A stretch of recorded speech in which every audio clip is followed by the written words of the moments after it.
Thank you. It's a good question. I'll try to answer the question during my speech, and thank you for inviting me to this conference and to speak about circular economy. And it's true that Virke is an organization, and the members of Virke are companies, SMEs, some big companies, in the retail and service industry. So we have around 22,000 members, and some of them are working very hard with circular economy, and some of them have not started, but we try to help them so they can come around with the circular economy. So in our members, I would say there work around 225,000 employees all over Norway. And our members, they are representing many different products and services. And I would say that we help you, or our members help you from the cradle to the grave. And that is basically true, because we are also organizing the companies that provide the funeral services. So we take care of everything in a way. When it comes to the retail and service industry, it's interesting if you look to some of the data from the government. Because most Norwegians work in the service and retail industry. So if you look at this, you can see that back in 1875, this is fishermen and agriculture was very important. If you look today, it is still important, but when it comes to how many people working there and the contribution to the GDP, it's not as important as it was back in the old days. This in the middle is the industry, and you can also see that the industry is still important, and I think that a lot of the debate in Norway is still based on the transition from a poor country through industry. But as you see today, this is the service sector. That is the growing sector. And it is true, 8 of 10 is working in the service industry. That is including also the governmental part of this. But if you look at the employees, half of them is working in private service industry. So half of the Norwegian are working there. And what they are producing is 39% of the value creation is in the private sector. And it's 1,134 billion a year. And it's also consisting of 25% of the taxes collected by the government. So it is quite important. And there is also another thing, that when it comes to the last years, this industry is changing. But we have had a reduction of around 42,000 jobs in the industry. And in the same time, the last 10 years, we have had an increase of 152,000 in the service industry. So my point is, I think I have 2 points here. One of them is that Norway in the future will build industries based on what we have learned and the knowledge we have, more than utilizing resources. That will still be important, but I think we should focusing on how could we build business based on what we know and what we have learned. And my second point is, if we have this discussion about what should we live after the oil and gas, I think the answer is to understand the driving forces in this and see how we can use this to build big business, I would say, based on some good ideas and based from Norway. Not only solving our own problems, but also trying to scale up.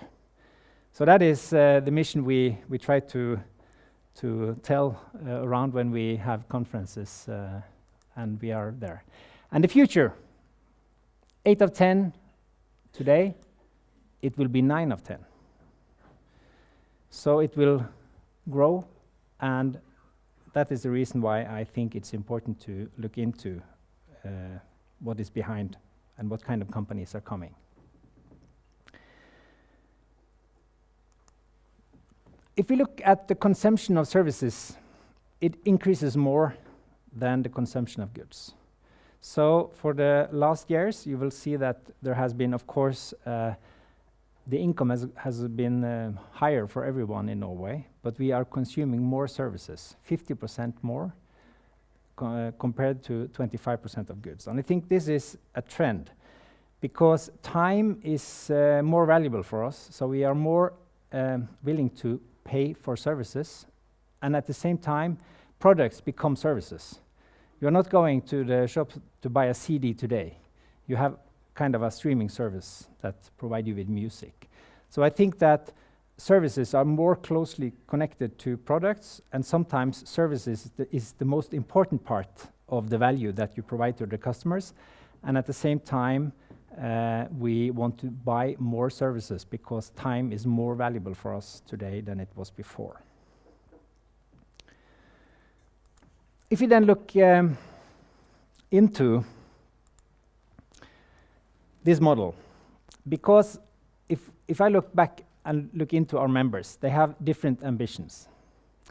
And if we go back in time to obeying rules and regulations is obvious, I think. And most of us think that, of course, we have to do that. But then you maybe started to measure some of the environmental impact. And you did some changes. You have always had some regulations when it comes to the liability of the product and so on. But then this developed to a more active part. And this is the phase where the CSR was coming, and many of the companies was writing something about CSR, and it was stated annually in the report, but also they had some activities. And maybe some of them like to have a kind of a certification. The eco label or the eco brand, Svanen, the swan, was many companies want to have that on the product. And somebody started with recycling to take care of the waste. That was a more active approach, and still many companies are there. But what we think will be the future, and some of the companies have understood that it is important, and some of the speakers earlier today has mentioned it as well, is that you will take a much more strategic approach. You will be working with the business model. So it's not about stating something, it is more how you work. So to reduce the resources you put into the business model, but also to secure through the whole value chain that you do it the most effective way, and you try to do it as environmental friendly as possible. That is the new strategy, and I think that is to take the business model, to look over the business model. And I would state it this way: if you are a company operating, you should of course take your business model and state that in the future, you don't know when, but in the future, I will have a sustainable business model. Because if you don't have a sustainable business model, I think you will be out of business. It's more discussion about how far in the future it will be like that. So I think that when companies start stating things like that, they are also more open about the problems. Then they can start working together with others to try to find solutions. And I think that is the important part, because in the future it could be the competitive advantage for your company if you can manage to make or to create a sustainable business model. So we see a lot of companies that have started this journey, and the openness part I think is the most important part. To start talking about it and maybe state something and say that we will try to achieve something, but we don't know how to do it, but we will work with it. And then it will become a competitive advantage. And in the future, I think the consumer as well will help you, but also be much more into your products and services if you can tell them that the whole value chain is sustainable. But if you look into a circular model, I have some examples from the industries that we organize. If you look to sourcing of materials, and somebody has mentioned that the design part is important, and that is interesting, because if you have designed your model in a linear system, it's so hard to change. It's much easier to design it right the first way. I think that is the same when you build houses or you redecorate home and so on, if you do it right the first time. But that's not easy. But if you look into IKEA, for example, they have a lot of plastic when it comes to the transport and packaging. They have started to use the plastic to create cabinets and sell them. So they have a value chain when it comes to plastic. And that is a result because they saw they had a lot of plastic. What could we do with it? And then they put it into and sell it. And that is a way to think through the design that they use something that is waste and it becomes value for the customer. Maybe some of you have, or the Norwegian part of the audience, have read about Jernia.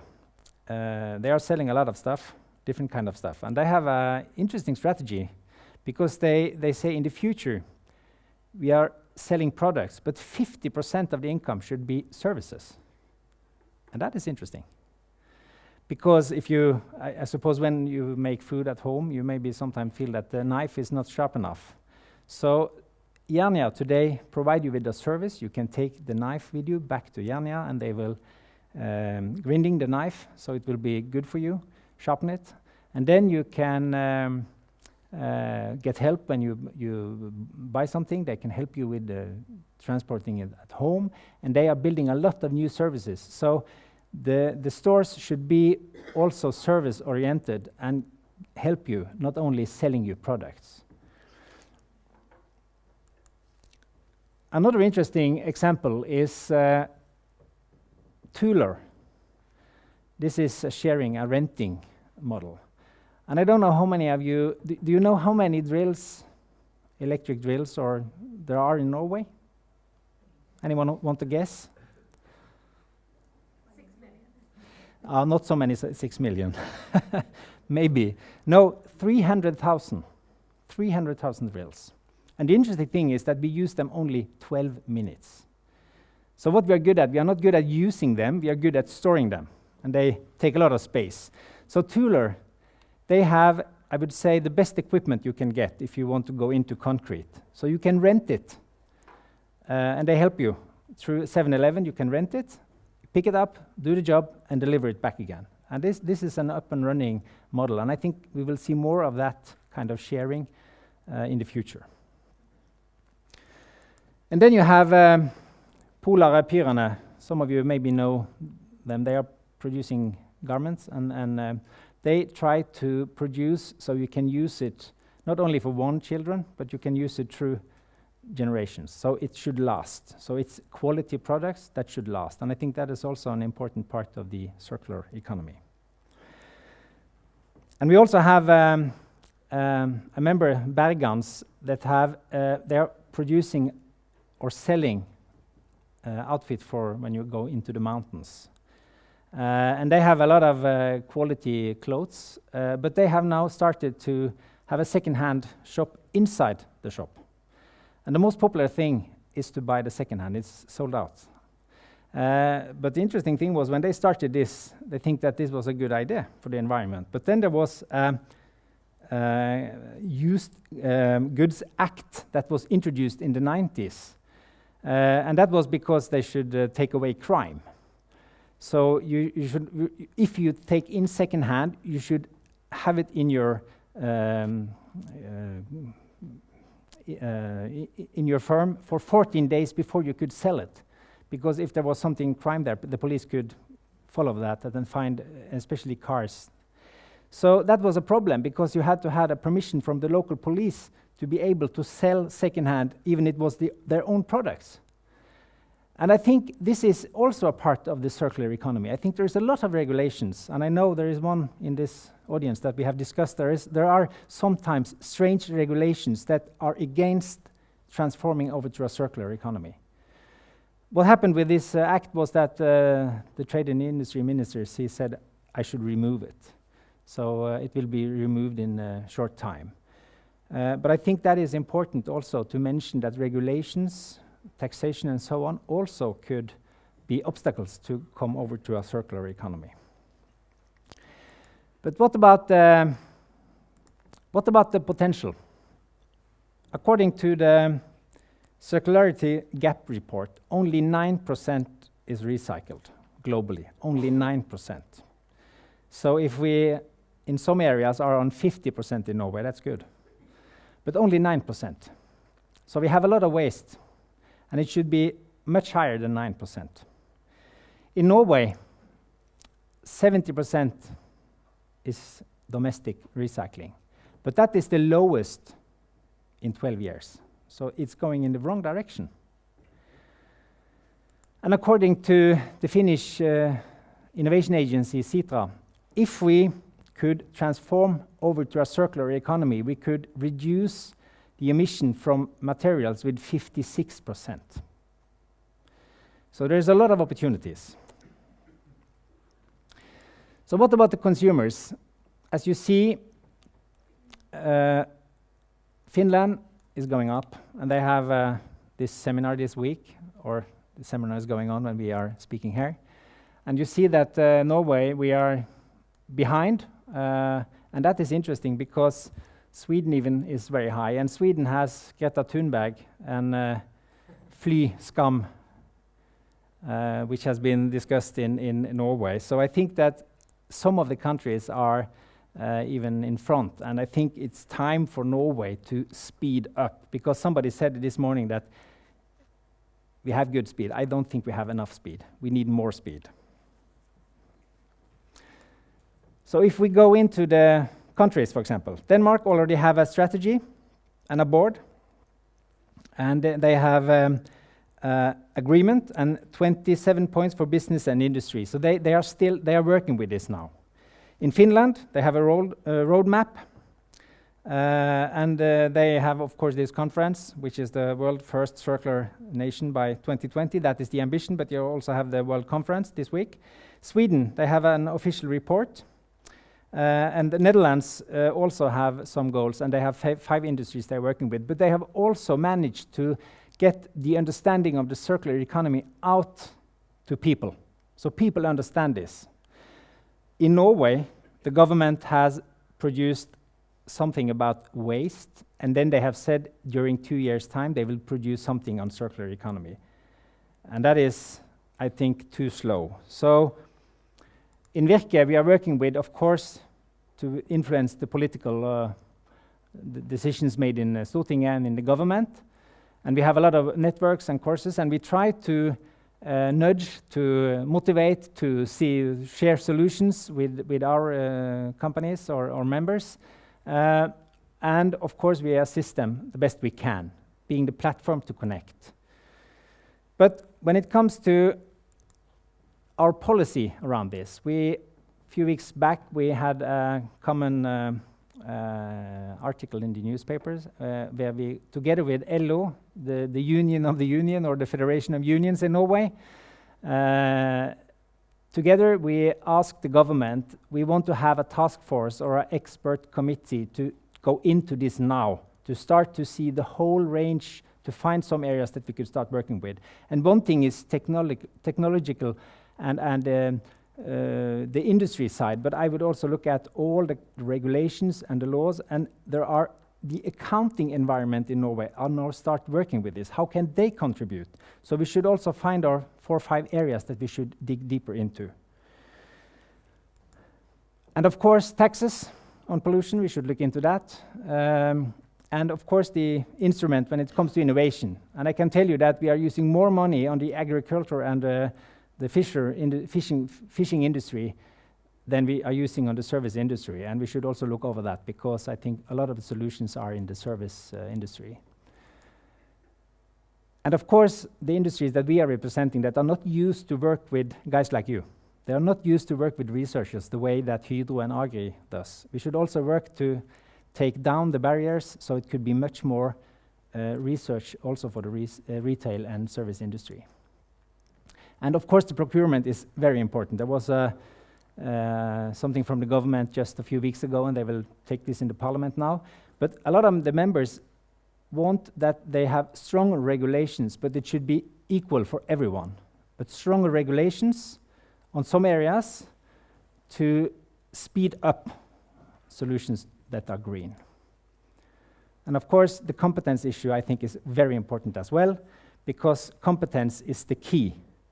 And I think the competence of understanding what the circular economy is, it's not a buzzword, it's a new way of thinking. and we have to work hard with it. So support chain for competence development should also be important. And finally, I just want to say, because when I look at the delegates to this conference, a lot of you are researchers, and I think that it is important that you also understand that the industries that we in Virke are representing also need your solutions. And a lot of you are doing research on pollutions and so on, but you should also be interested in this part of the industry, because we will never, ever have a circular economy on a national level without the trade and service industry. Thank you.